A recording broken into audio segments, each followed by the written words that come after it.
ఇక మావోయిస్టుల గురించి రోజుకొక వార్త, రోజుకొక కన్‌ఫ్యూజను, రోజుకొక సరెండరు, రోజుకొక ఎన్‌కౌంటర్ ఇలాగా ఈ మధ్య కాలంలో మనం రోజు వార్తలు ఏదో ఒకటి వింటూనే ఉన్నాం. నిన్న గూడా అనంత్ అని ఆయన ఎంఎంసీ అంటారు. మహారాష్ట్ర, మధ్యప్రదేశ్, ఛత్తీస్‌గఢ్ జోనల్ కమిటీ ప్రతినిధి అనంత్ తన ఇంకొక 10 మందిని తీసుకొని వెళ్లి సరెండర్ అయిపోయాడు.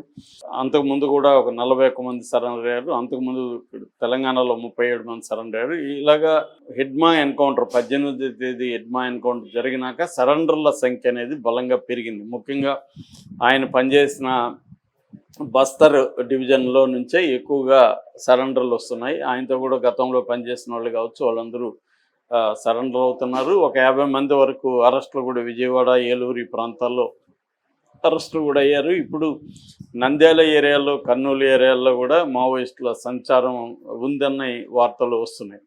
అంటే ఛత్తీస్గఢ్, మహారాష్ట్ర, మధ్యప్రదేశ్ ఈ బార్డర్ ఏరియాల్లో పెద్ద ఎత్తున కూంబింగ్ అనేది జరుగుతూ ఉంది. దాంతో అక్కడ ఉంటే మనం చనిపోతామని ఎక్కువ మంది ఆంధ్రాకి కూడా వస్తున్నట్టుగా, ఏ కారణాలు అయినా కానీ ఆంధ్రాకి వస్తున్నట్టుగా తెలుస్తుంది.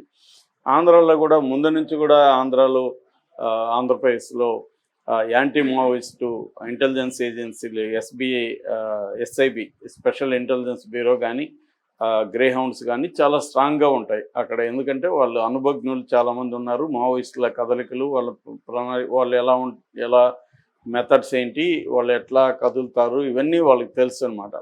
అందువల్ల వాళ్ళు ఈజీగానే పట్టుకోగలుగుతున్నారు ఇంటెలిజెన్స్ నెట్వర్క్తో. పైగా ఇప్పుడున్న మహేష్ చంద్ర లడ్డా ఏడీజీగా ఉన్నాడు, అడిషనల్ డైరెక్టర్ జనరల్గా ఎస్ఐబికి. ఆయన చాలా ఎక్స్పీరియన్స్డ్ యాంటీ మావోయిస్ట్ పోలీస్ ఆఫీసర్లో ఆయనకు చాలా ఎక్స్పీరియన్స్ ఉంది. సో అందువల్ల ఆయన ఆధ్వర్యంలో ఇప్పుడు అక్కడ గట్టిగానే పట్టుకోగలుగుతున్నారు. ఈ నేపథ్యంలో ఏంటంటే, ఒక పక్కేమో మావోయిస్ట్ పార్టీ కంప్లీట్గా సరెండర్ అయిపోతున్నారు, ఇంకా మిగిలింది కొంతమంది ఉన్నారు. వాళ్ళల్లో కూడా దేవ్జీ అండ్ మల్ల రాజిరెడ్డి వీళ్ళిద్దరూ అరెస్ట్ అయ్యారా, లేకపోతే పోలీసులు వాళ్ళని చంపేశారా అన్న డౌట్లు అయితే ఉన్నాయి. లేటెస్ట్గా కూడా ఒక ఏఓబి ఆంధ్ర ఒరిస్సా బార్డర్ కమిటీకి సంబంధించిన ఒక సభ్యుడు అరెస్ట్ అయ్యాడని, కానీ పోలీసులు ఇప్పటి వరకు కోర్టు ముందు పెట్టలేదని ఒక వార్త కూడా నిన్న కూడా వచ్చింది. ఈ నేపథ్యంలో మావోయిస్టులు ఈరోజు ఆంధ్రప్రదేశ్తో పాటు మిగతా రాష్ట్రాలు బంద్కి అయితే పిలిపించారు. ప్రధానంగా ఆంధ్రప్రదేశ్ మీద వాళ్ళు ఫోకస్ చేస్తున్నట్టుగా మనకు అర్థమవుతుంది. అంటే మొత్తం మావోయిస్టులంతా ఆంధ్రప్రదేశ్ సరిహద్దుల్లో వచ్చారా? ఎందుకంటే అక్కడ టైగర్ జోన్ అంటారు. టైగర్ జోన్ అంటే ఇటు ఒరిస్సా, ఆంధ్ర, ఛత్తీస్గఢ్ ఈ 3 ట్రై జంక్షన్ అంటారు. ఈ 3 కలిసే చోట టైగర్ జోన్ ఉన్నది. ఇక్కడే హిడ్మా ఎన్కౌంటర్ కానీ 18వ తేదీ, 19వ తేదీ ఇంకొక 7 మంది ఎన్కౌంటర్ కానీ ఈ ఏరియాలో, ఈ ప్రాంతంలోనే జరిగిందనమాట. అంటే ఒరిస్సాలో కూడా ఉద్యమం ఉంది కాబట్టి ఒరిస్సాకు సంబంధించిన ఏఓబి అంటారు, ఆంధ్ర ఒరిస్సా బార్డర్కి సంబంధించి కొంత వీళ్ళకి షెల్టర్లు ఇచ్చే ప్రజలు కావచ్చు, కొన్ని సంస్థలు కావచ్చు, వీళ్ళ సహాయం దొరికే అవకాశం ఉంది.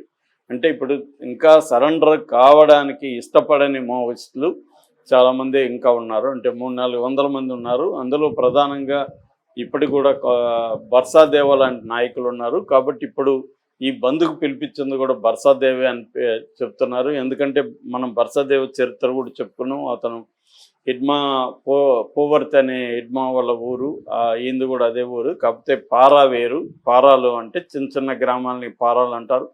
అలాగే ఇది ఓయి పారా అంటారు వీళ్ళది. సో ఈయన ఒక రకంగా హిడ్మా నీడలాగా హిడ్మాతోనే ప్రయాణించాడు. హిడ్మా ఒక పోస్టులో నుంచి ఇంకొక పోస్టుకి ప్రమోట్ అయితే ఈయన హిడ్మా పోస్టులకి ఈయన ఎంటర్ అవ్వడం అలా జరుగుతూ వచ్చింది. ఇప్పుడు కూడా హిడ్మా పోస్టులోనే ఉన్నాడు ఆయన.